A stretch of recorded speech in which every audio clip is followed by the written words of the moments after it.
Alright, I'm going to do the Evans coolant today and show you how to flush it and get rid of it. For this reason, I've put the car high up at the back, so as much water, or coolant I should say, will flow to the front of the engine. With this product of Evans, it's best to have less than 3% contamination of other coolants. So everything needs to be thoroughly flushed. And the main thing is not to forget the heater core as well.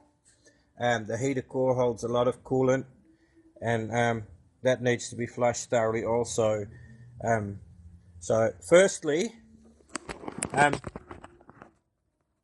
the bottom there is a drain plug, and we'll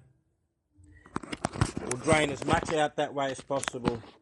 And then actually I will remove the radiator, because there's always lots left in the radiator. It's not a big job to remove the radiator, so I'm going to rip it out so I can get it really as dry as possible, so there's little contamination of previous products. Then I'm going to flush the block with their pre-flush. So but let's put a bucket, catch your coolant, and because it's not good to spill it, catch your coolant and drain as much as you can. There we go, the tap is open, just draining into a great big stainless steel pot. And once that's empty, remove the hoses, take the radiator out, and because even if the radiator is drained like this, there's still usually at least half a litre or so of coolant in there. To get the radiator out, it'll probably make it easier to just remove the grille so you can get to the mounting bolts. So there's a few screws across the top and a few hiding away along the bottom. So just get those out and pull the grille out of the way. Firstly, you need to undo the air conditioner condenser bolts. There's one on each side, and it just slips in at the bottom because you don't want to take that out with you. And then there's a bolt there and a bolt the same on the other side you need to take out. And the radiator, as far as I can recall, just sits on a couple of rubber locating plugs, so it should be able to just lift out now after I remove the bottom radiator hose. Look, you don't have to strip the radiator out. It's just something I want to do. You can buy this Evans prep fluid. You can drain out as much water or coolant as you want, put the prep fluid in, drain that, flush, make that run through the system, drain that, then go for the final product.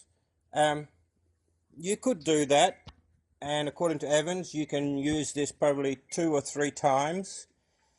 But if you drain it the way I'm draining it, you may be able to use it a bit more often. That's just my personal opinion. Because 3% may not sound like a lot, but it is. Like if it holds, say, 10 litres, 300 mil, it's like a good cupful is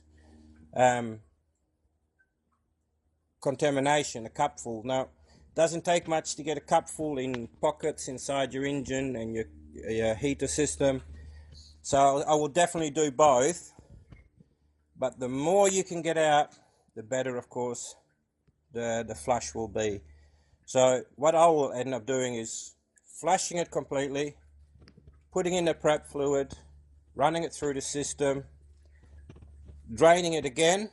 I won't be removing the radiator, but I'll drain it again completely, and then I'll top it up with the final product. And my car should be much better off with the less pressure, the higher temperatures that it can handle. It'll just, and just the corrosion minimization that this product gives is just awesome. So I'm going to look forward to see how good it is. I'm sure I'll be very surprised.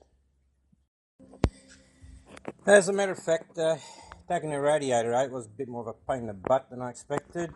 I ended up loosening this top bar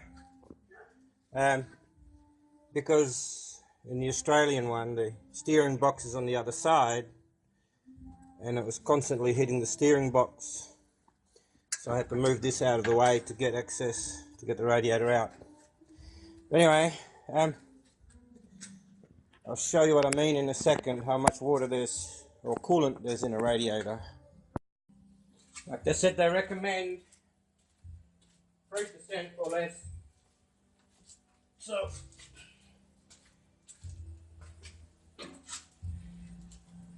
see what I mean? There's at least 3% just in that bit.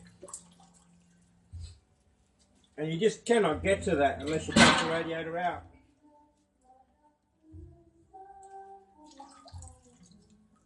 While I'm out